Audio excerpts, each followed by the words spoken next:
Hello everyone. तो अब हम लोग सॉल्व करने वाले हैं न्यूमेरिकल बेस्ड ऑन पोटेंशियोमीटर। तो पोटेंशियोमीटर के क्वेश्चंस जो आते हैं वो जनरली ट्रिकी रहते हैं बट इजी रहते हैं। उसमें सिंपल सा सर्किट डायग्राम दिया रहता है और उस सर्किट के बेस पे आपको बेसिक कॉन्सेप्ट अगर क्लियर है, फॉर्मूला एकदम क्लियर है, तो आप इजीली इस टाइप के क्वेश्चंस को सॉल्व कर सकते हैं। तो उसी वैरायटी में एक टिपिकल टाइप का क्वेश्चन मैं आप लोगों के सामने डिस्कस करने वाला हूं। तो ये जितना इजी है उसको आप ध्यान से देखेंगे तो आपको समझ आ जाएगा। तो let's read down the question first कि in the figure given below a long uniform potentiometer wire AB is having a constant potential gradient। मैं मान लेता हूं इसका से पोटेंशियल ग्रेडियंट K है। Along its length, the null points for the two primary cells EMF E1 and E2 are connected in manner shown are obtained at a distance of 120 cm and 300 cm from the end A। Find E1 upon E2 position of the null point for the cell E1। तो पहले ध्यान में समझिए कि क्या बोला है कि किस मैनर में आपके सेल्स कनेक्टेड हैं। तो पहले केस में क्या किया है ना कि जो सेल का मेरे को क्या करना था कि ईएमएफ निकालना था, वो सेल को ना दो सेल्स को इन लोगों ने क्या किया, अलग अलग कॉम्बिनेशन में कनेक्ट किया। पहले क्या किया, पहले वाले का निगेटिव को दूसरे वाले के निगेटिव से कनेक्ट किया। दूसरे कॉम्बिनेशन में पहले वाले के क्या बोलते हैं जो निगेटिव को दूसरे वाले के पॉजिटिव से कनेक्ट किया। तो दो अलग अलग कॉम्बिनेशन को जब रखा ना सेल्स के, तो दो अलग अलग नल पॉइंट्स आए। तो वो आपको दिया हुआ है बट हमको निकालना क्या है, पहले तो E1 अपॉन E2 का रेशियो निकालना है। दूसरा अगर सिर्फ आपका सेल E1 रहेगा तो उसके लिए नल पॉइंट कितना आएगा। तो लेट्स स्टार्ट। कभी भी आप लोग को बेसिक चीज याद रखना जो इसमें समझने वाली है कि सेल्स जब इस तरीके से कनेक्टेड होते हैं तो क्या होता है। क्लियर है। तो आप याद रखना जब भी निगेटिव से निगेटिव कनेक्टेड होता है तो ये जो दोनों सेल्स हैं वो आपस की ईएमएफ को कम करते हैं। यानी कि in this case you can write here E1 minus E2। Clear है। आपको ये भी पता है कि potential difference is directly proportional to the length and potential difference is equal to K into length, यानी कि पोटेंशियल ग्रेडियंट इनटू लेंथ। तो E1 minus E2 is equal to length कितना आया था इस केस में आपका 120 और आपका जो पोटेंशियल ग्रेडियंट कितना है वो K है।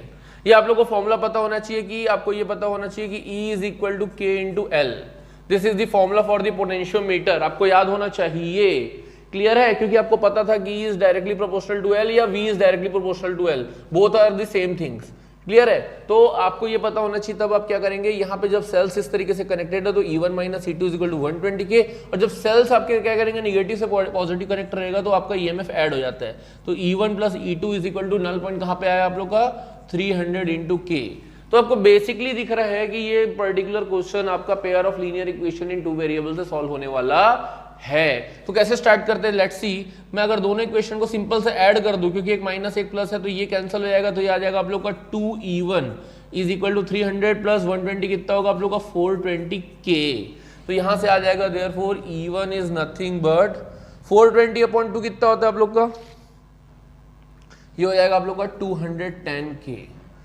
तो अगर किसी भी इक्वेशन में पुट कर दोगे सिमिलरली आपका ये E2 कितना आ जाएगा, E2 will be nothing but अगर इक्वेशन 2 से डालेंगे तो 300 माइनस 210 कितना होता है, it will be nothing but 90K।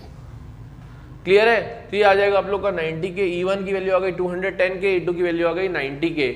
अब हमको रेशियो क्या निकालना था किसका, आपका E1 अपॉन E2 का। तो देयरफॉर E1 अपॉन E2 कितना आ जाएगा आप लोग का, it will be nothing but 210K upon 90K। 0 से 0 3 7 जा 3 3 जा, तो आपका रेशियो क्या आ गया 7/3। अब हम बात करते हैं किसकी, कि नल पॉइंट फॉर सेल E1। हमको पता होता है कि E is equal to KL, यानी कि E1 is equal to KL1, but E1 is equal to हमको वैल्यू क्या आई थी यहाँ पे 210K।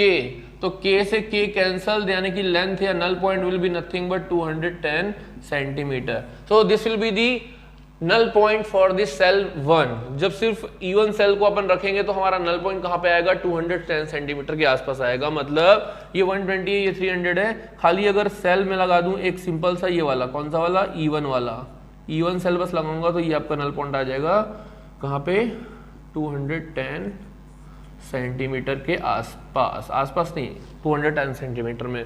So this is all about this question. बहुत ही इजी ट्रिकी है। So that's all for today. Thank you.